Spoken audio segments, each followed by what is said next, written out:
May mga nagsasabi na matatawag lang daw na tunay na babae at complete woman ang isang babae kapag naranasan niya ang panganganak. Maging sa school, tinuturo sa atin na ang isang pamilya ay binubuo ng tatay, nanay at anak o mga anak. Ikaw, masasabi mo ba na ang pagkakaroon ng anak ang batayan ng tunay na babae? Ang pagtanggap at pagmamahal sa ating sarili sa kalagitnaan ng proseso ng pagiging totoo. Yun na siguro ang pinakamataas na antas ng respeto. Importante na may respeto tayo sa ating mga sarili. Sa buhay ng babae, kapag sinunod mo ang lahat ng may patakaran, may pagkakataon na baka naman ikaw ang mapag-iwanan. Kilalanin natin ang ating kabarangay na si Tere. Sundan natin ang kanyang kwento ng buhay, pag-ibig at pag-asa. Dito lamang sa nangungunang Barangay Love Stories. Dear Papa Dudut, una po sa lahat ay hayaan niyong i-congratulate ko ang Barangay Love Stories bilang #1 radio program sa buong bansa. Masugid po talaga akong tagapakinig ng inyong programa, Papa Dudut. Madalas sa inyong mga kwento ay talagang nakaka-relate ako. At marami akong natututunan mula sa mga letter senders ninyo at sa inyo pong mga payo. Kaya naman nainganyo akong sumulat at naisip kong maganda rin siguro na may bahagi ko ang isang karanasan sa buhay ko. Ako po si Tere, 29 years old. Pinag-isipan kong mabuti kung aling bahagi ng buhay ko ang aking ikukwento. Naisip kong ibahagi ang isang karanasan namin ng aking asawa. Medyo maselan pero alam kong kapupulutan ito ng aral at inspirasyon ng mga makakarinig, lalo na sa mga mag-asawa, Papa Dudut. Noong magkasintahan pa lamang po kami ng asawa kong si Ruel. Nurse po ako sa isang ospital sa Singapore habang sima naman po siya. Pagkatapos ng 2 kontrata ko ay nag-decide na po kami na magpakasal. Pagkatapos po ng kasal ay hindi na ako pinayagang umalis pa ni Ruel. At hindi na rin naman siya sumakay ng barko. Nagkasundo kami na magkasama kaming mamumuhay dito sa Pilipinas. Ayoko na rin talagang umalis, Papa Dudut, kasi gusto ko ring matutukan ang bubuin naming pamilya. Tinuloy namin ang business na maliit na restaurant ng mama at papa ni Ruel. May edad na rin kasi ang mga magulang niya at hindi na nila kayang magpatakbo ng restaurant. Papa Dudut, sa loob ng 3 taon ng pagsisikap namin na makabuo ng asawa ko, hindi kami nabiyayaan ng anak. Madalas rin kaming tinatanong ng mama at papa niya kung kailan namin sila mabibigyan ng apo. Ngiti lang po ang naisasagot namin sa kanila. Inisip namin na baka hindi pa lang talaga napapanahon. Ayoko mang isipin pero sumagi sa isipan ko na baka may problema ako. Medyo kinakabahan ako kasi nag-iisang anak lamang po ako, Papa Dudut. Parehong wala na rin ang mga magulang ko at hindi masyadong malaki ang angka namin. Karamihan sa mga kamag-anak ko ay hanggang 2 ang mga anak. Sa side ng papa ko, 2 sa kapatid niya ang walang anak. May matatandang dalaga at binata pa. Pero sa pamilya ng asawa ko ay 4 silang magkakapatid. Pangatlo sa magkakapatid ang asawa ko. Yung ate at kuya niya may mga pamilya na at may mga anak na rin. Bunsong lalaki na lamang nila ang wala pang asawa. Papa Dudut, hindi na kami buwabata kaya lakas loob naming pinag-usapan na kumonsulta na sa doktor. Inandaan namin ang aming mga sarili para kung talagang may problema ang isa sa amin, nakahanda kami at magagawa ng paraan. Papa Dudut, pagkatapos naming sumailalim sa ilang mga test, doon na nagsimulang dumating ang mabibigat na sitwasyon na kinaharap naming mag-asawa.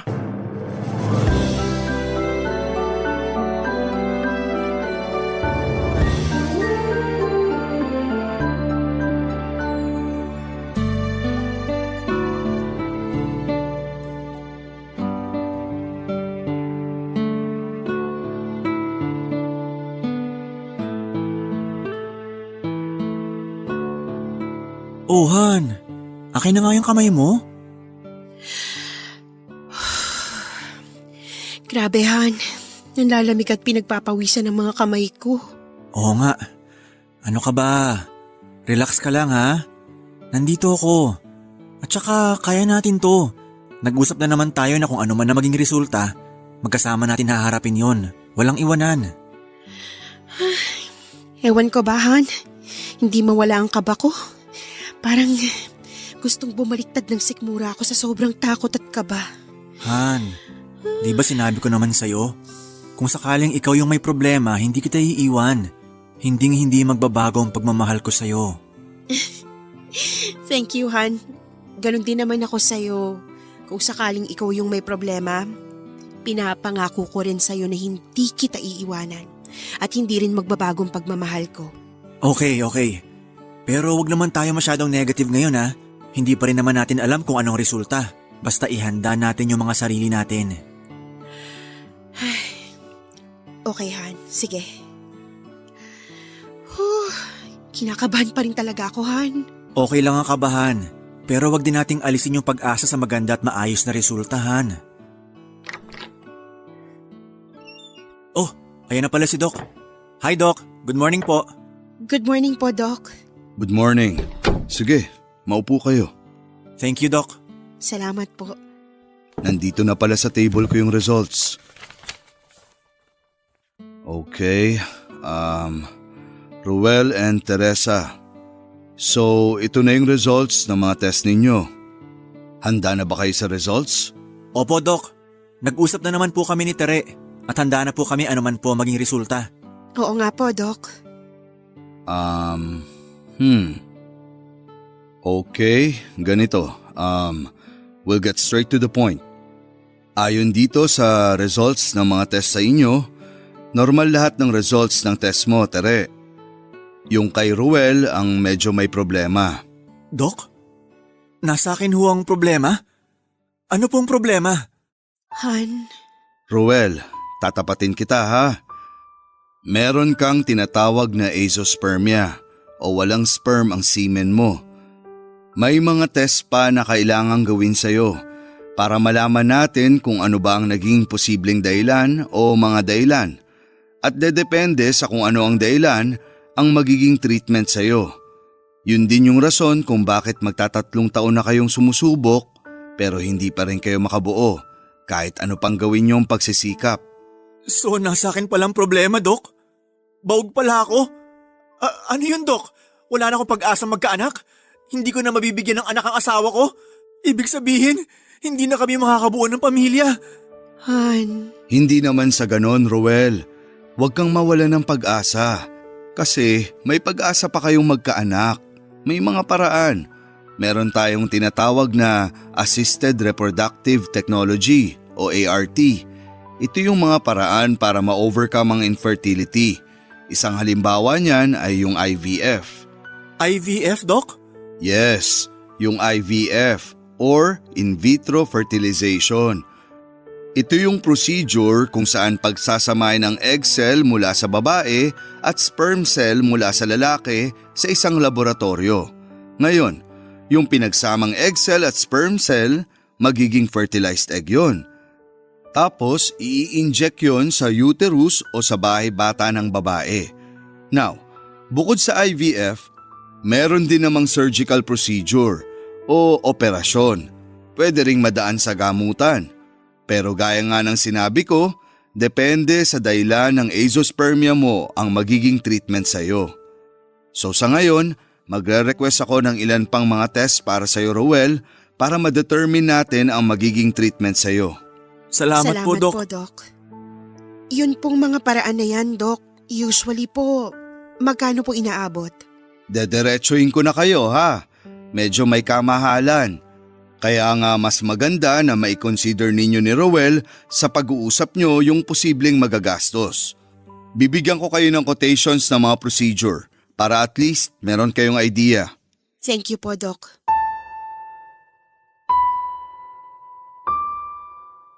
Papadudot, akala namin ang asawa ko ay handang-handa ang loob namin.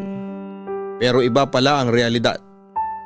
Iba pala kapag nandun ka na sa sitwasyon na nakalatag na sa harapan ninyo ang problema at katotohanan. Aaminin ko na nakahinga ako ng maluwag nung malaman kong wala sa akin ang problema. Pero hindi pala ako ganong kahanda para sa asawa ko. Nang mga oras na yon ay hindi ko alam kung paano ko siya i-comfort. Hindi ko masabing okay lang yan, Han, magkakaanak pa rin naman tayo. Ibig sabihin may pag-asa pa. Hindi ko kasi alam kung ano ang pakiramdam ng lalaki kapag nalaman niyang baog siya. Alam ko kasi kung gaano ka-confident ang asawa ko na wala sa kanya ang problema dahil may mga anak ang ate at kuya niya. At sa pagkakaalam namin ay wala silang lahing baog.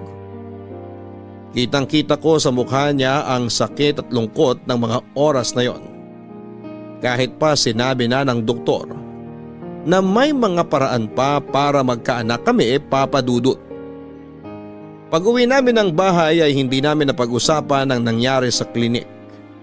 Para kaming pagod na pagod at halos mawala na ng lakas ang mga katawan namin. Mabigat ang tinanggap naming balita sa kabila ng sinabi ng doktor na may pag-asa pa naman kami na magkaanak. Pinaalala ko na lamang at sinabi ko sa asawa ko ang usapan namin na kahit na anong maging resulta, magkasama naming haharapin yon.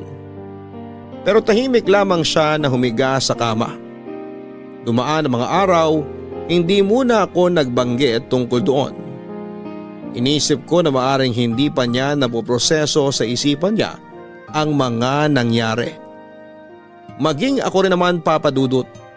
Ramdam ko yung bigat ng pakiramdam ng asawa ko.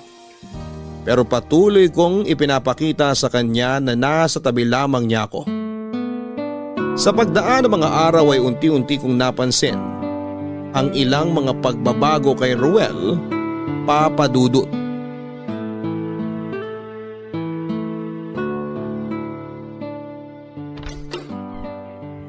Ay, salamat at nakauwi na rin. Ang daming customer kanina sa restaurant, no, Han? Grabe, nakakapagod. Magpahinga ka na muna dyan, Han. Ipag-iinit kita ng tubig na pampaligo. Pahingi din ako ng inumin. Nakalimutan kong sabihin kanina. Pagsabihan mo yung si June na ayusin yung mga case ng soft drinks dun sa likod resto, ha? Bakit? Anong problema? Hindi ba niya nakikita na nakaharang dun sa may CR? Pati yung mga pinagbalatan ng gulay basta lang nakatambak dun sa ilalim ng lababo. Milalagyan tayo ron, ha? Ba't hindi ron ilagay? Okay, sige. Kakausapin ko siya bukas. At saka isa pa, hindi ko gusto yung customer na nakausap mo kanina. Kung makatingin sa'yo, para kang kakainin. Pag mga ganong customer, wag mo na kinakausap. Hayaan mong tauhan natin na makipag-usap o mag-serve sa kanila. Sino naman doon? Yung mukhang konsehal ng barangay kung makaporma. Kala mo kung sinong sikat na politiko. Han naman. Nagtanong lang naman yung customer kung may kasamang soup yung order nila. Nagtatanong. Oh, inumin mo. Ikaw naman, alangan namang tawagin ko pa yung tauhan natin para lang sagutin yung tanong ng customer. Sabaw lang naman yung tinatanong. Hindi ka talaga marunong makiramdam, no? Halatang halata naman na hindi lang basta nagtatanong yung customer eh. Parang gusto pang pumorma sa'yo. At ikaw naman, kung makatawa ka, parang enjoy na enjoy ka sa pakikipag-usap dun sa kanya. Palibhasa kasi may itsura. Alam kong nagapuhan ka. Oy, Tere, hindi ka na dalaga, ha? May asawa ka na. Kumilos ka na maayos. Mamaya, maging dating pa. Nagbibigay ka rin ng motibo. Ang sama naman ng isip mo, Han. Customer natin yun. Ano ka ba? Obligasyon natin na asikasuhin sila ng tama at maayos. Hindi naman maganda kung hindi ko papansinin. Baka mabastos. Nagtatanong lang naman. Tsaka, hindi naman ako nagtagal sa customer o nakipagkwentuhan sa kanya. Tsaka, Han, paano tayo babalikan ng customers kung tatarayan natin sila?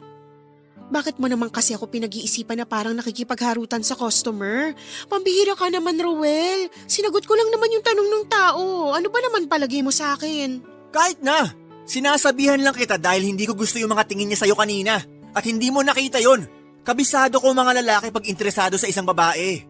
Pag bumalik yung customer na yon, hayaan mong tauhan natin na mag-asikaso sa kanya, ha? Hindi na ikaw. Ay nako, oo na. Sige na.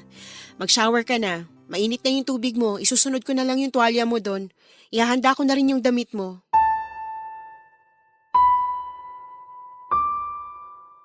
Papa Dudut, naging mainitin ang ulo ni Ruel at lahat na lang ay napapansin niya. Madalas na kaming nagtatalo sa maliit na bagay lang. Napansin din niyo ng mga tauhan namin sa restaurant dahil kahit sila ay nasusungitan na rin ni Ruel. At yun nga, pinagsesalosan niya ang mga lalaking customer namin. Palagi niyang binibigyan ng kahulugan ang pagtatanong at pakikipag-usap nila sa akin. Minsan tuloy ay hindi ko na alam kung saan ko ilulugar ang sarili ko para makaiwas sa mga customers naming lalaki. Mapatingin lang, iba na ang iniisip niya. Pinakiusapan ko na lang yung mga tauhan namin na sila na ang humarap at doon na lamang ako sa kaha. May mangilan-ngilan at hindi maiwasan na customer ang dumediretso ng tanong sa akin at nakikita ko na binabantayan niya ang mga reaksyon at galaw ko. Kung minsan papadudot ay nauubusan din ako ng pasensya at nasasabayan ko ang init ng ulo niya. Tahimik na lamang ako para matigil ang gulo. Ako pa rin madalas ang naunang buwaba at umiwas sa mga pagtatalo. Pero humihingi naman siya ng pasensya at nagsusorry sa akin kapag nakita niya na tahimik na ako at hindi ko siya pinapansin, papadudot. Halos araw-araw yon na nangyayari sa amin. Minsan napapaisip ako kung hanggang kailan ba kami magiging ganon ni Ruel. Saan kaya dadalhin ng sitwasyon namin yon ang pagsasama namin? Papadudot, alam ko na dinaramdam pa rin ng asawa ko ang kalagayan niya. Mahirap naman kasi talaga at masakit tanggapin ang katotohanan. Pero naunawaan ko naman siya. Kahit naman ako nung una ay hindi ko rin alam ang magiging reaksyon ko at kung ano ang gagawin ko, papadudot. Kahit pa nga sinabi ng doktor na may pag-asa kami na magkaanak. Hindi ko rin kaagad naisip yung gastos. Yung kalagayan ng asawa ko ang nasa isip ko noon. Hindi ko talaga alam kung paano siya aaluin. Kahit ako ay nasaktan din ako sa mga nalaman ko. Pero alam kong mas masakit ang nararamdaman ng asawa ko kaya naman nauunawaan ko siya. Nakakalungkot lang, papadudot, dahil may mga pagkakataon at tinatanong niya ako kung ipagpapalit ko daw ba siya sa iba. Kung iiwan ko daw ba siya dahil hindi na niya ako mabibigyan ng anak. Umabot na siya sa punto na pakiramdam niya ay gumuho na ang pangarap naming dalawa na magkaroon ng isang masaya at buong pamilya. Pero palagi ko pa rin sinasabi na huwag kaming mawala ng pag-asa. Na nandun lang ako sa tabi niya. Pero habang tumatagal ay tumitindi talaga ang insecurity ni Ruel. Palatandaan na hindi pa niya lubusang natatanggap ang kalagayan niya. Inahabaan ko na lamang ang pasensya ko at nilalawakan ng pangunawa, papadudot. Iniisip ko na lamang na darating yung time na matatanggap din niya ang katotohanan na baog siya. At may isip niya na sa kabila noon ay meron pa rin naman kaming pag-asang magkaanak. Noong time na yon, maaaring nakatingin lamang siya sa kalagayan niya pero hindi ako tumigil sa pagdarasal na makikita rin niya yung pag-asa na nasa harapan niya. Umaasa ako na darating din ang pagkakataon na yon hanggang isang araw. Dre! Han! Oh, nandito ako sa kwarto. Bakit? Nasaan ba yung Siemens book ko at saka yung passport ko? Nandun sa folder na violet sa filing cabinet. Nandun lahat ng document mo sa barko. Bakit mo ba hinahanap, Han? Nakausap ko kasi yung dati kong kasamahan sa barko kanina. Si Lando. Kilala mo siya, di ba?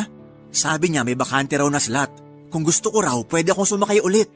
Naisip ko, medyo naiinip na rin kasi ako sa restaurant eh. Parang gusto ko sana na sumakay ulit. Ha? Sandali lang, Han. Diba, sabi mo kanina mo lang nakausap yung dati mong kasamahan? Bakit parang hinahanda mo na yung passport at seaman's book? Pag-isipan mo munang mabuti. Sigurado ka na ba na gusto mo ulit sumakay? Napag-isipan ko na. At saka nasabi rin sa akin ni Lando na nire-request nga daw ako ng kapitan namin eh. Alam mo yung mga ganong pagkakataon? Hindi dapat pinapalampas yun. Han, Hindi ba pwedeng pag-usapan muna natin? Paano yung plano nating magka-baby? Medyo matagal na rin nating hindi na pag-uusapan yun. Tapos aalis ka?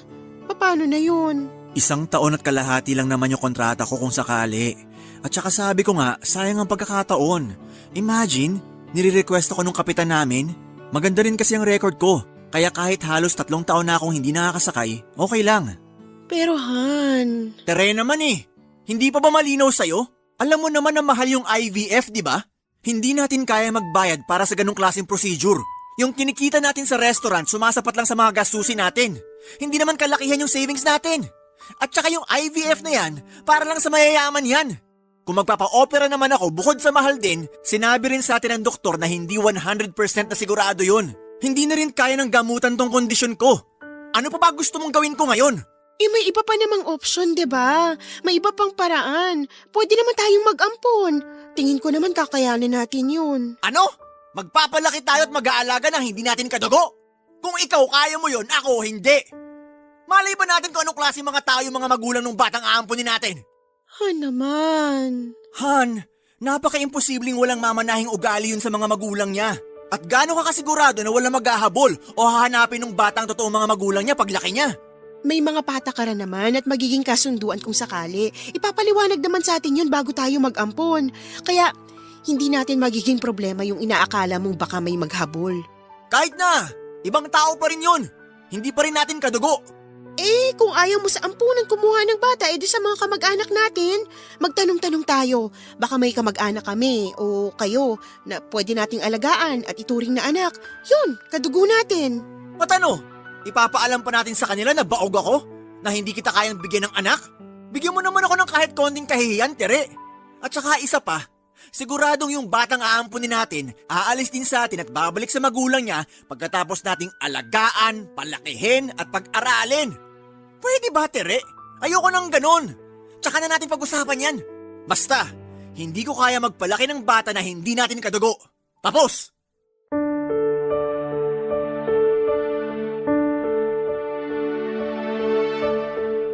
Papadudot, ramdam ko yung sakit sa pinagdadaanan ng asawa ko. Hindi pa niya talaga matanggap na nasa kanya ang problema. May mga gabi na alam kong hindi siya makatulog. Awang-awa siya sa kanyang sarili. Pakiramdam niya wala na siyang silbi, inutil at kung pwede ko nga lang akuin, yung sakit na nararamdaman niya ay inako ko na. Papadudot, para lang gumaan ang pakiramdam niya ay handa akong gawin ang lahat. Kung minsan naiisip ko na sana ako na lamang ang may problema. Siguro kakayanin kong tanggapin yon at siguro hindi kami ganito ang sitwasyon namin ng asawa ko. Yung desisyon niyang pagsakay ulit ng barko ay inisip ko na lamang na kailangan niya ng space para makahinga siya at makapag-isip-isip. Pero sa kabilang banda ay parang gustong sumama ng loob ko sa kanya, Papadudot. Kasi hindi man lang niya ako kinonsulta sa bagay na yon bago siya nagdesisyon. Basta nag-decide na lamang siyang sasakay ulit. Pero nang ibabaw pa rin ang pangunawa ko sa kanya at sa pinagdadaanan niya. At inisip ko na nga lang din na marahil ay yon ang paraan ng pagpapagaling niya ng sugat para unti-unti niyang matanggap ang kalagayan niya. Kaya hinayaan ko na lamang siya sa gusto niyang gawin. Masakit sa akin kasi hindi lang naman siya ang apektado ng kondisyon niyang yon. Pero ayoko na muna siyang hanapan ng tamang katwiran dahil nasa panahon siya ng kahinaan at kailangan nandun ako para alalayan siya. Lumipas na naman ang mga araw at ilang buwan at hindi na naman namin napag-uusapan ng tungkol sa plano naming magka-baby. Hanggang sa bago siya sumakay ng barko. Kinausap niya ako at hindi ko inaasahan ang mga sinabi niya.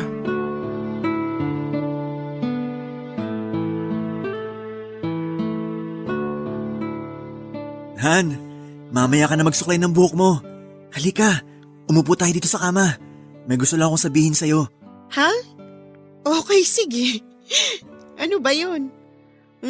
May pahawak-hawak ka pa sa kamay ko, ha?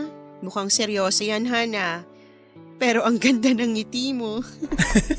Ikaw talaga? Halika. Han, di ba sinabi ko sa'yo na ayoko magpalaki ng anak na hindi natin kadugo? Oo, nasabi mo nga yon. Bakit? Ganito kasi, nag-usap kami kanina ng kapatid ko. Pinuntahan ko siya sa bahay. Ayos naman yung naging pag-uusap namin. Hindi ko lang alam kung papayag ka pero sana pumayag ka kasi ito na lang ang naisip kong paraan para magka-baby tayo. Teka, anong napag-usapan nyo ng kapatid mo? Tsaka, tanging paraan para magka-baby tayo? Ano yun, Han? 1 taon at kalahati lang ang kontrata ko sa barko. Pag-isipan mong mabuti. Pumayag na ang kapatid ko, wala daw problema sa kanya. Tayong 3 lang ang makakaalam. Nasa inyong 2 ang lahat ng pagkakataon para gawin yun habang wala ako at nasa barko. Ha? Teka, Han. Hindi kita maintindihan eh. Anong sinasabi mo? Ano yung gusto mong mangyari? Han, at least yon kapatid ko. Kilala ko at kadugo ko. Hindi ako magdadalawang isip na alagaan at palakihin yung bata dahil alam kong kadugo ko siya at sa'yo rin siya manggagaling. Hindi galing sa ibang tao. Roel, teka lang ha. Alam mo ba yung sinasabi mo? Naririnig mo bang sarili mo? Pinag-isipan mo ba ng mabuti ang gusto mong mangyari? Pareho natin gustong magkaanak. Pangarap natin yun, di ba? Gusto ko na may matatawag tayong pamilya. Hindi naman natin ipapaalam sa bata na yung kapatid ko ang ama. Palalakihin natin siya sa pagmamahal nating 2. At saka isipin mo, mararanasan mo ang pagbubuntis at magiging mami ka. Roel, pero... Han, iba yung pakiramdam na sa sinapupunan mo nang galing yung bata. Promise natin, magiging mabuting magulang tayo sa kanya. Aalagaan ko at mamahalin kayo na magiging anak natin. Roel, sandali lang. Sana naman kinausap mo muna ako bago ka nagdesisyon. Pinag-usapan muna sana natin to. Sana naisip mo muna ang nararamdaman ko. Tinanong mo muna sana ako kung okay lang sa akin yun. Oo, gustong-gusto natin na magka-baby at pangarap natin yun sa simula pa lang. Gusto ko rin maramdaman yung may baby sa loob ng tiyan ko. Pero kapatid mo si Jerome. Hindi ko alam kung kaya kong gawin yung hinihiling mo. Han, kaya nga nag-uusap tayo ngayon eh. At saka may time ka naman para mag-isip at magdesisyon. Mahal na mahal kita. Alam kong wala kang ibang pangarap kundi ang magkaroon ng anak. At ganun din ako. Yun din ang gusto kong maranasan mo. Pero hindi ko nga kasi maibibigay sa iyo yun eh. Baog ako! Walang silbi! Inutil! Hindi mo ba naiintindihan yun? Roel. Tere, hindi rin naman tayo mayaman eh. Hindi natin kaya maglabas ng malaking pera sa mga kung ano-anong procedure at operation na yan. Wala ring silbi ang gamutan. Tere, kahit man lang sa ganung paraan, maibigay ko sa iyo ang pangarap mo.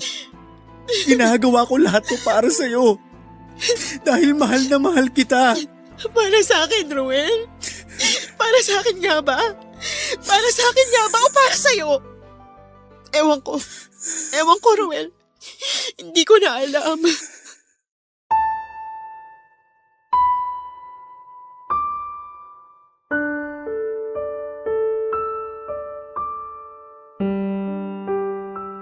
Para akong binuhusan ng malamig na tubig, Papa Dudut. Hindi ako makakilo sa kinakaupuan ko ng mga oras na yon. Nung sinubukan kong tumayo ay nangalog ang mga tuhod ko at napaupo ako sa sahig at napahaguluhol na lamang ako ng malakas sa sobrang sama ng loob.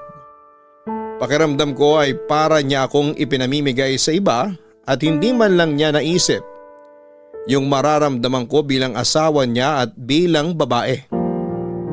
Nagagalit siya sa akin kapag may kausap akong ibang lalaki at binibigyan niya yon ng maling kahulugan. Tapos heto at gusto niya akong sumiping sa ibang lalaki. At ang masakit pa, Papa Dudut, hindi lang sa kung sinong lalaki, sa kapatid pa niya. Makasarili ang naging tingin ko sa kanya noong time na yon. Kung magdamag akong gising at pilit kong hinahanapan ng magandang dahilan ang gustong mangyari ng asawa ko. Umahanap ako ng mas mabigat na dahilan. Kailangang mas mabigat yon kesa sa bigat ng nararamdaman ko, Papa Dudut. Hindi rin kasi mawala sa isipan ko yung saya sa mga mata niya habang kinukumbinsi niya ako sa ideya na yon. Nagtatalo ang isipan ko. Hindi ko rin maintindihan kung bakit nilalabanan ng isip ko ang nararamdaman ko. Para bang yun na yung oras na matagal ko nang hinihintay. Ang makita ko sa kanya yung pag-asa. Yun na ba yung inaasahan kong pagkakataon? Gustong gusto kong sunggaban yung pagkakataon na yon na nakita kong tanggap na niya ang kanyang kalagayan at gusto niyang mapunan ang inaakala niyang kakulangan niya. Mahal na mahal ko ang asawa ko, Papa Dudut. Masakit pero pilit ko siyang inunawa. Hanggang sa nakalis na si Ruel, nagtatalo pa rin sa isipan ko. Hindi pa rin ako makapagdesisyon. Maraming gabi kong pinag-isipan ang kahilingan niya. Sa tuwing nag-iisip ako ay parang hindi matanggap ng isip ko yung pagdadaanan ko.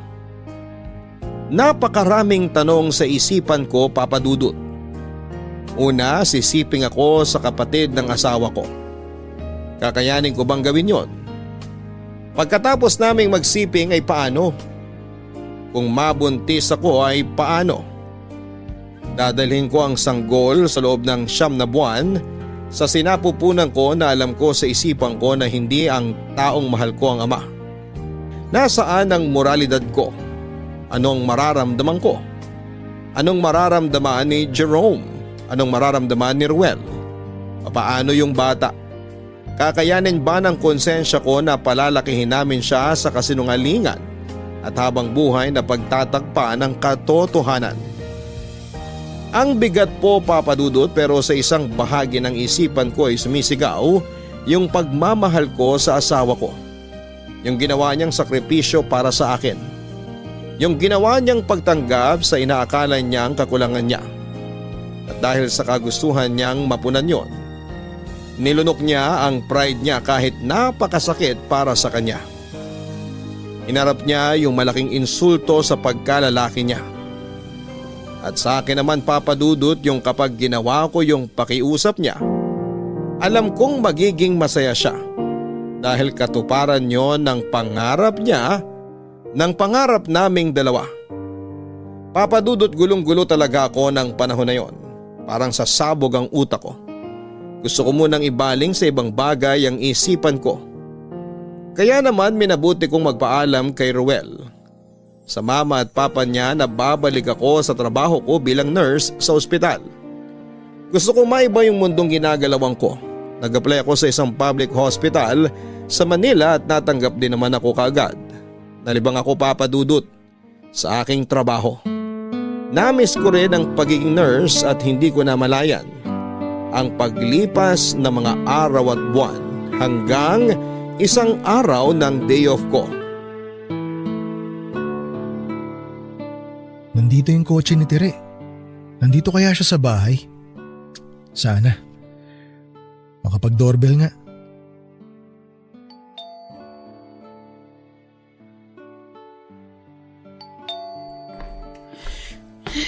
Sino kaya yun? Silip nga sa bintana. Si Jerome pala. Papapasukin ko ba? Bahala na.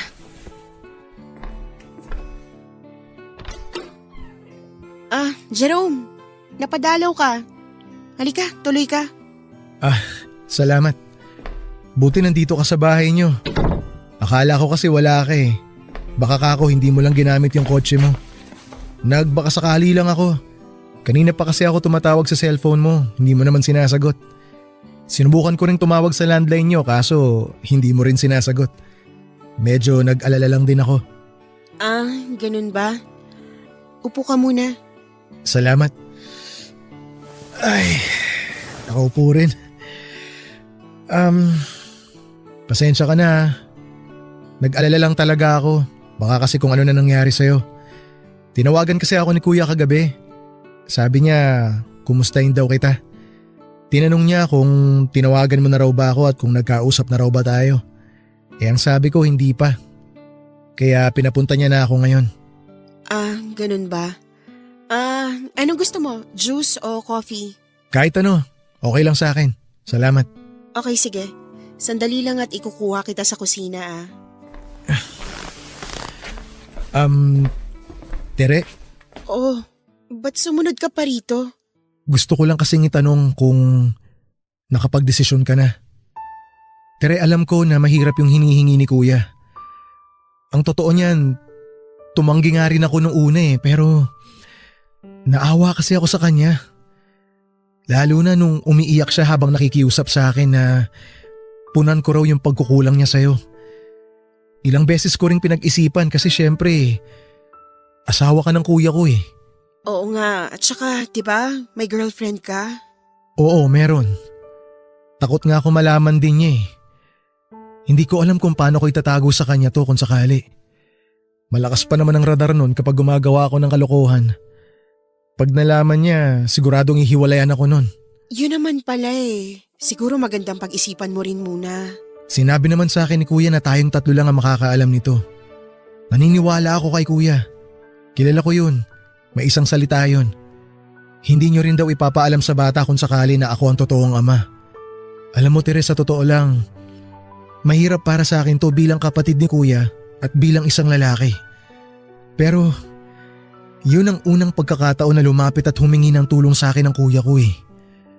Nakita ko na malaki ang pagmamahal niya sa'yo para maisip niya yun.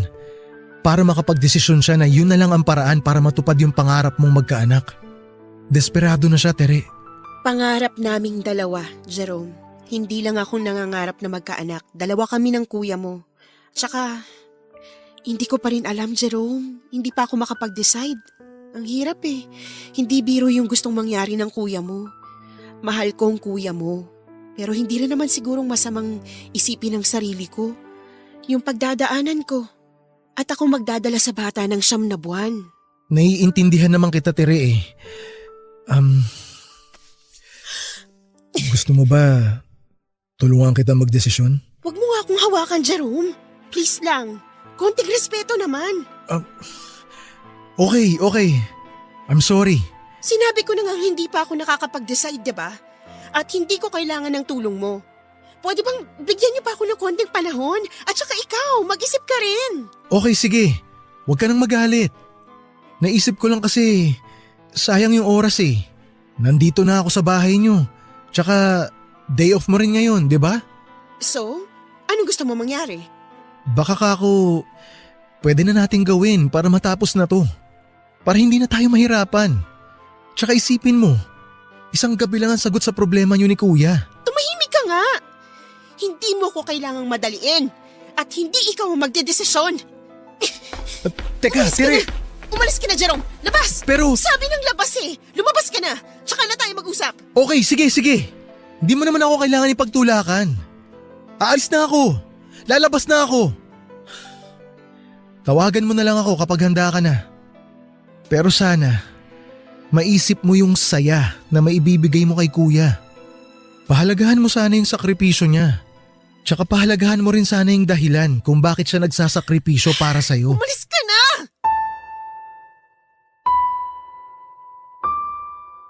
Papadudot nakaramdam ako ng insulto at galit dahil feeling ko ay binastos ako ni Jerome at parang kinokonsensya pa niya ako. Alam ko na mahal niya ang kuya niya pero hindi biro ang gusto nilang mangyaring magkapatid. Papadudot. Naglalaban sa isipan ko ang pagmamahal ko sa asawa ko. Ang kagustuhan ko ring magkaanak at ang pinagdadaanan ko, ang moralidad. Hindi ko na lamang alam kung ano ang tama at dapat. Kung papayag ako sa gusto mangyari ni Ruel, hindi ako sigurado kung magiging masaya nga ba kaming dalawa dahil magkakababy kami o kung paano namin dadalhin ang isang malaking kasinungalingan. Pero ang isang inaalala ko rin ay kung hindi ko gagawin, malaking frustration yon para sa kanya. Baka tuluyan na nga siyang magbago at masira ang pagsasama namin, papadudot. Isang gabi tinawagan ako ni Ruel. Nangumusta. Pero hindi niya ako madiretso kung nakapagdesisyon na ba ako o may nangyari na ba sa amin ng kapatid niya. Ako nang nagsabi sa kanya na wala pang nangyayari sa amin ni Jerome. Noong marinig niya nga ang sinabi ko, isang daling katahimikan at isang malalim na buntong hininga ang ginawa niya. Pagkatapos ng sandaling katahimikan, nanginginig ang boses niyang sinabi sa akin nang may pakiusap na sana raw ay maunawaan ko siya. Wala siyang ibang hangad, kundi ang maibigay ang pangarap ko dahil mahal na mahal niya ako. Pagkatapos naming mag-usap ay parang gusto kong sumigaw at maggalit sa kanya, Papa Dudut. Pero mas minabuti kong hindi isipin ang sarili ko. Nangingibabaw pa rin talaga ang pagmamahal at awa ko sa asawa ko. Hindi nawala sa isipan ko buong gabi ang iyak at pakiusap ni Ruel. Kinabukasan ay hindi ako pumasok. Nakita ko na lamang ang sarili ko na hawak ang telepono at tinatawagan si Jerome.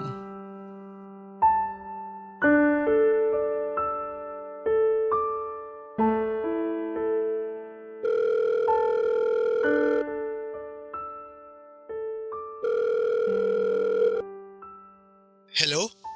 Hello, Jerome. Hello, Tere. Jerome. Oh, napatawag ka. Wait lang, pasok lang ako sa kwarto. Baka may makarinig eh.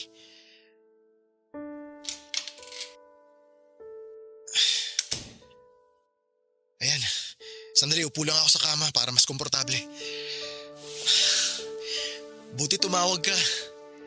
Sakto off ko ngayon sa office. Wala rin kaming usapan na magkikita ng girlfriend ko ngayon kaya wala akong gagawin. Ano, nakapag-desisyon ka na ba?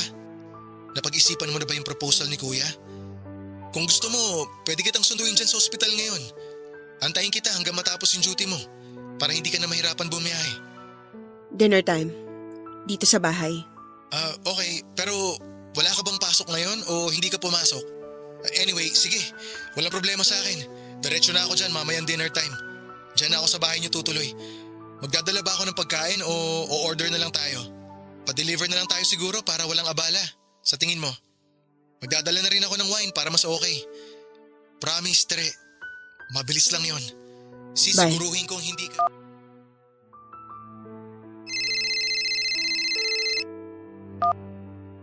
Hello, Debbie.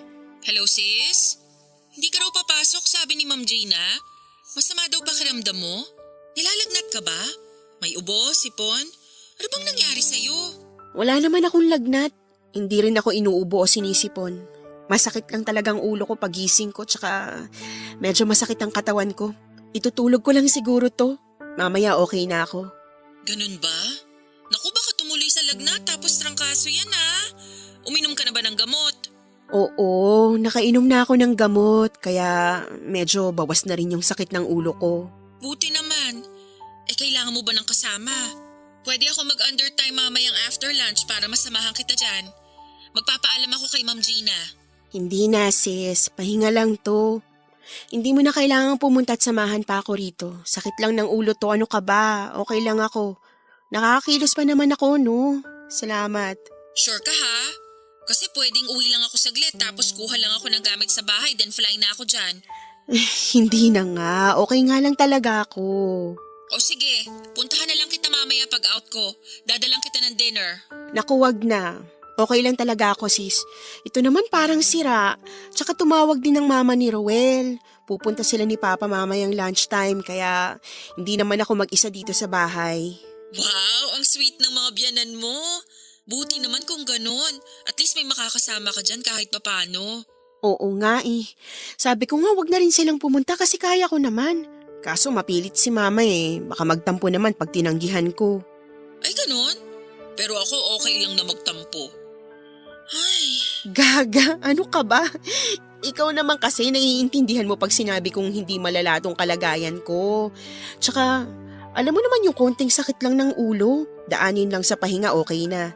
Yung biyenan ko, hindi niya maiintindihan yon kasi syempre may halong pag-aalala yon. Tapos wala pa si Roel dito. oo na, sige na, naiintindihan ko naman.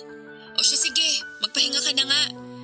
Text mo na lang ako o tawagan mo na lang ako kapag may kailangan ka ha.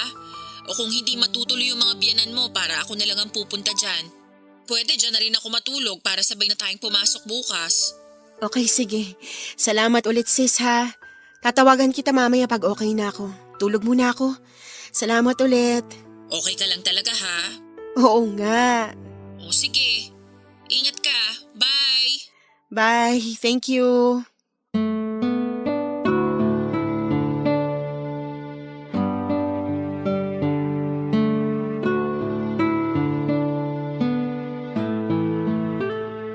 Ang bigat sa pakiramdam, Papa Dudut. Parang may pinong-pinong kumukurot sa puso ko. Hindi ko masabi kay Debbie ang gumugulo sa isipan ko ng mga oras na yon. Nagsinungaling pa ako sa kanya para lamang hindi na siya mag-abalang puntahan ako.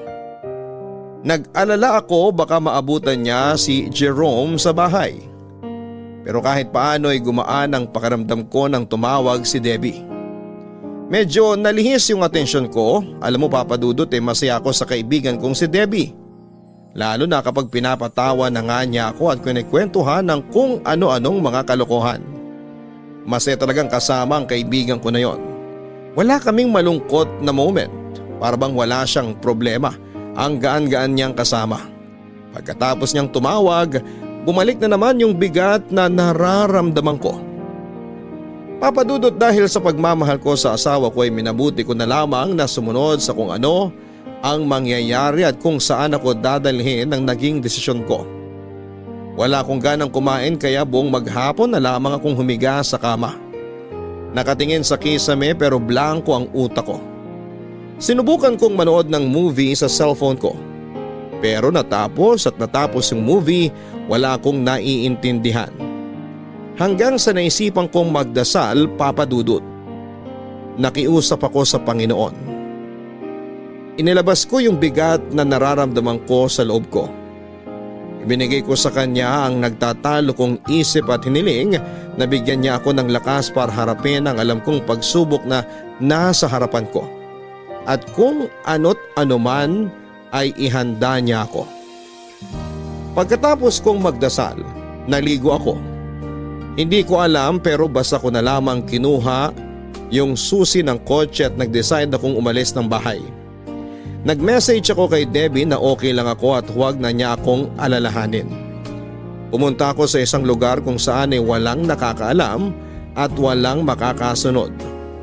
Wala akong ibang pinagsabihan kahit kay Debbie at hindi ko sinabi kung saan ako pupunta, Papa Dudut. Nagstay ako doon hanggang sa kinabukasan. Pagising ko ay nakita ko ang maraming missed call ni Jerome. Pati na rin ang asawa ko, Papa Dudut. Naisip ko na magalit na sila kung magagalit pero hindi ko talaga kayang gawin ang gusto nilang mangyari. Halos isang linggo din na tumatawag ang asawa ko at si Jerome pero hindi ko sila sinasagot. Ilang beses din akong pinuntahan ni Jerome sa bahay at sa trabaho pero hindi ko talaga siya hinaharap. Nagtataka na nga pati ang kaibigan ko sa tuwing pumupunta si Jerome sa trabaho at hinahanap ako pero pinapasabi ko na wala ako. Kapag nakikita ko si Jerome, hindi ko alam pero parang kumukulo na ang dugo ko. Tinubuan na ako ng buwisit sa taong yon.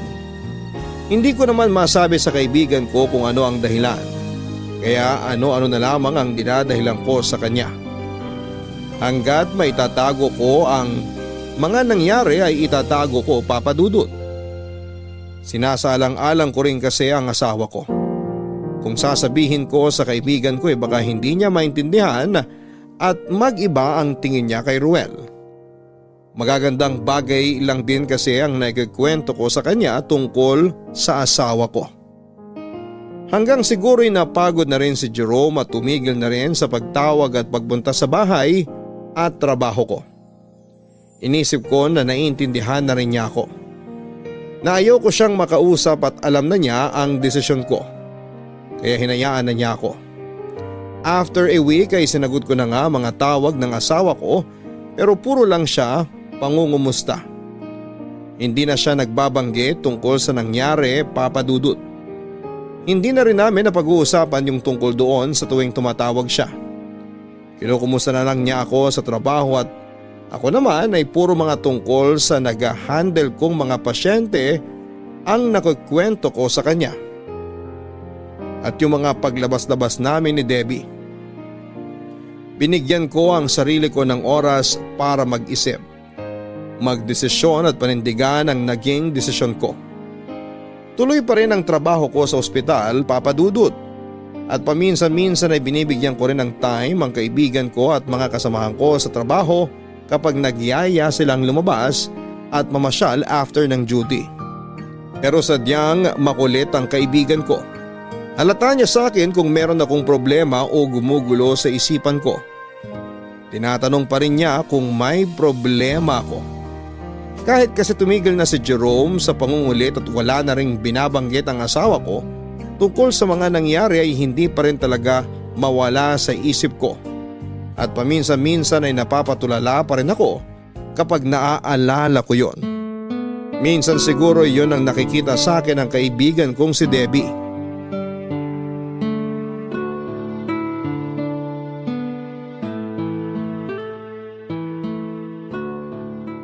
Sis, anong binili mong ulam kay Mang Jerry? Pritong tilapia at saka ginataang kalabasa. Ay, bongga! Pengi na lang ako ng gulay ha. Terno yung gulay mo sa pritong galunggong ko. Sure, ikaw pa ba? Dito ka na umupo sa tabi ko, tapos na kumain sina Juliet Arian. Okay. Hindi daw ba sasabay sa atin sina Joey at to? Mukhang hindi. Nakita ko kanina si Joey kausap si doktora sa phone eh. May tinatanong yata dun sa isang patient niya. Si To naman, sasaglit daw sa bangko. Ah, okay.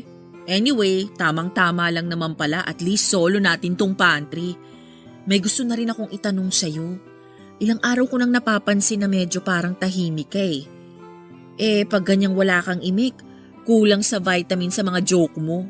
Alam kong may gumugulo dyan sa isip mo. Ano ka ba? Wala yun. Pagod lang siguro o puyat lang ako. Pagod? Ang aga mo namang mapagod sis. Kaloka ka ha? 9:00 pa lang ng umaga, pagod na agad? Baka puyat ako. May pinapanood kasi akong series ngayon. Ay naku, tigil-tigilan mo ko, Tere. Kailan ka pa nagkaroon ng tiyagang manood ng series? Movie nga lang, naiinip kang tapusin. At saka pag tinatanong naman kita, laging okay lang ako sis. Malakas kaya ako makakutob. Kanina nga lang, nakita kita, hanap ka ng hanap dun sa chart ng isang pasyente. Samantalang nasa harapan mo lang naman yung hinahanap mo. Naku, kung ahas yun, natuklaw ka na. Lumilipad yung utak mo sis. Kaya kung ako sa'yo, share na yan. Alam mo namang nandito lang ako, di ba? What are sisters for? Hindi nga. Sabi ka lang kung may problema ka ha. Ako nga, ultimo problema ko sa kuko, sinasabi ko sa'yo, no? Tapos ikaw, sinasarili mo yung problema mo. Hindi naman sa sinasarili. Ano ka ba? Tsaka wala na yun. Okay na. May naging problema nga ako pero tapos na yun. Okay na. Ay, ganun? Hindi ako updated. Kaloka ka ha? Kung talagang tapos na, bakit ilang beses kitang nakikita na tagusan ng tingin sa pader? Buti na lang at kahit papano, pagdating sa pasyente, nakafocus ka. Pero pag nasa station tayo, tulalay ka. Yun ba yung okay na? Tigil-tigilan mo nga ako sis ha. Ayoko ng ganyan. Pasensya ka na, Deb ha. Pero sige, kung ayaw mong i-share sa akin yung problema mo, kahit gusto kong magtampo, hindi kita pipilitin at iintindihin ko na lang. Kasi nga, baka naman hindi talaga pwedeng sabihin. Masyado yatang personal. So itong ginatang kalabasa na lang ang pakikialaman ko. Ikaw talaga. Thank you sa understanding mo ha. Huwag ka mag-alala. One day isi-share ko rin sa'yo yun. Sa ngayon, hindi ko pa talaga kayang sabihin eh. Okay, gets ko naman yun. Basta, kung kailangan mo lang na mahihingahan, nandito lang ako ha. Anytime, sabi ka lang. Iba pa rin kasi yung meron kang nasasabihan ng mga problema. Para hindi masyadong mabigat. Oo, thank you ulit sis. Kung makita mo akong nakatulala, pakibatukan ako para magising ako. Sinabi mo yan ha? Huwag kang gaganti pag binatukan kita. Sige na, kumain na tayo.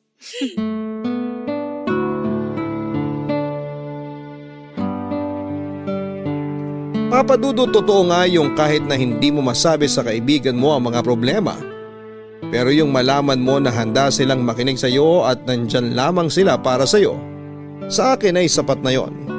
Kahit papaano ay nababawasan yung bigat na nararamdaman mo sa loob kapag meron kang mga ganong klase ng kaibigan.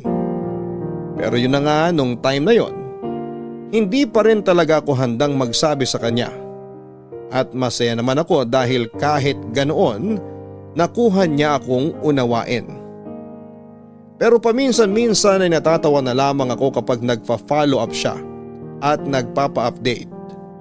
Madalas ay tinototoo nga niya ang pagbatok sa akin at ipapaalala niya ang naging usapan namin. Magkakatawanan na lamang kaming dalawa. Nagtataka yung mga kasamahan namin pag nakikita nila si Debbie na binabatukan ako at nauuwi sa tawanan.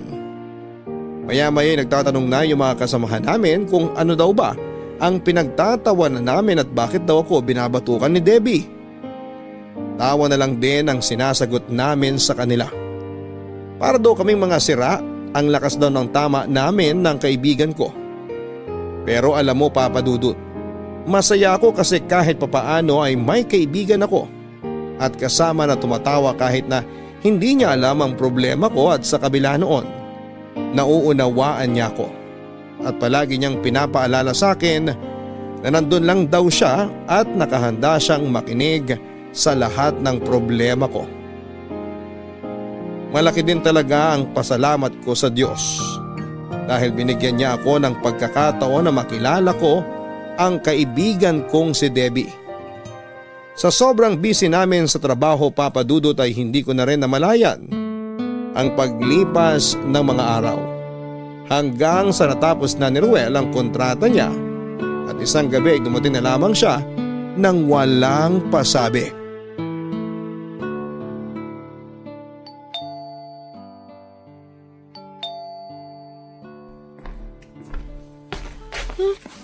Sino naman kaya yun? Si Ruel? Han! Bakit naman hindi mo sinabi ngayon ka darating? Sana nasundo man lang kita sa airport. Okay lang, Han. Halika, pasok na tayo sa loob. Akin na yung backpack mo. Kumain ka na ba? Hindi pa. Sige, magpapadeliver na lang ako ha. Kakadating ko lang din kasi sa labas na ako kumain kanina. Okay lang. Han? I'm sorry, Han. Patawarin mo sana ako. Mahal na mahal lang talaga kita.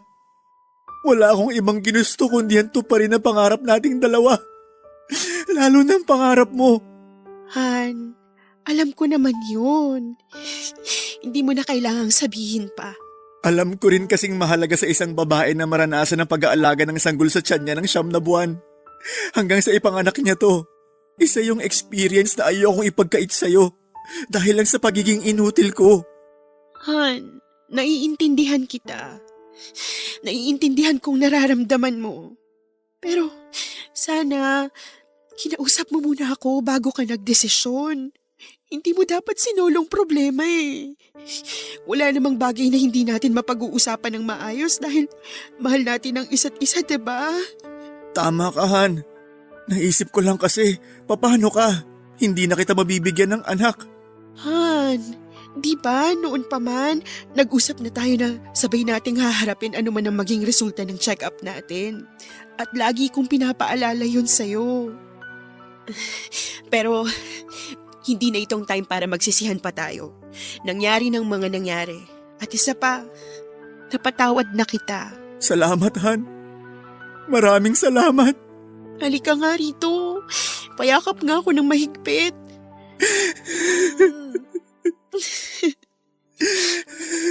Tandaan mo, mahal na mahal kita. Huwag mong isipin na mag-isa ka lang na humaharap sa mga problema. Asawa mo ko, kabiyak, kaibigan, at kasama sa lahat ng pagkakataon. Ang problema mo, problema ko rin.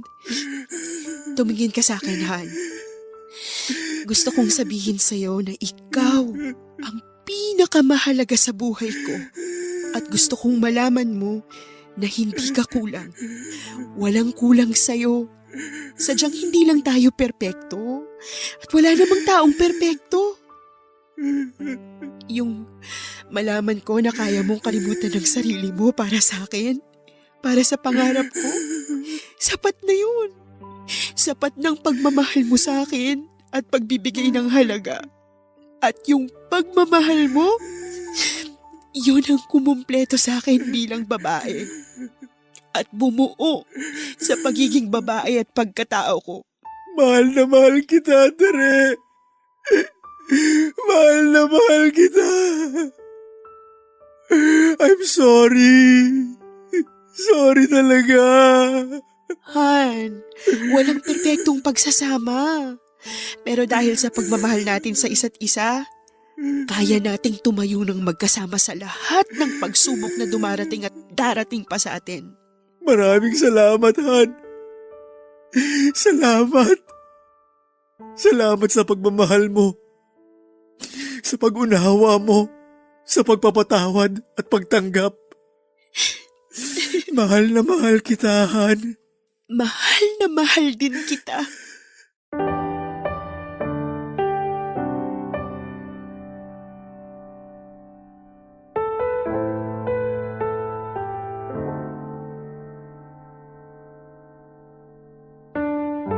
Papadudot muli kong niyakap ng mahigpit ang asawa ko. Pinaramdam ko sa kanya ang pagpapatawad at gusto kong maramdaman niya na hindi niya dapat isiping wala siyang silbi dahil sa kanyang kalagayan. Na hindi lamang ang pagbibigay ng anak ang kanyang silbi sa buhay naming dalawa bilang mag-asawa. Hindi rin hadlang ang kalagayan niya para hindi kami maging masaya. Marami pa kaming pwedeng gawin at pagtulungan para mas maging mabuti kaming asawa sa isa't isa. Papadudot natutunan kong unawain, tanggapin at mahalin ng buong buo ang asawa ko sa kabila ng lahat. Siya ang pamilya ko. Siya ang kaligayahan ko. Bonus na lamang siguro kung biyayaan kami ng anak, pero kontento na ako sa kanya. Natutunan ko rin tingnan ang magagandang bagay at leksyon na tinuturo sa amin ng Diyos sa pamamagitan ng aming karanasan. Masasabi kong ang pagmamahal ng asawa ko at ang pagbibigay niya ng halaga sa akin ang kumumpleto sa akin bilang babae. Kaya naman hindi ko kailangang manganak para lamang matawag ako na ina at masabing tunay na babae. Dahil kaya kong iparamdam ang pagmamahal ng isang ina sa kahit na sino. At tayo kaya rin nating maging magulang para sa iba. Hanggat meron tayong pagmamahal na kaya nating ibahagi sa ating kapwa, magagawa natin yon. Totoo ang sinasabing love conquers all.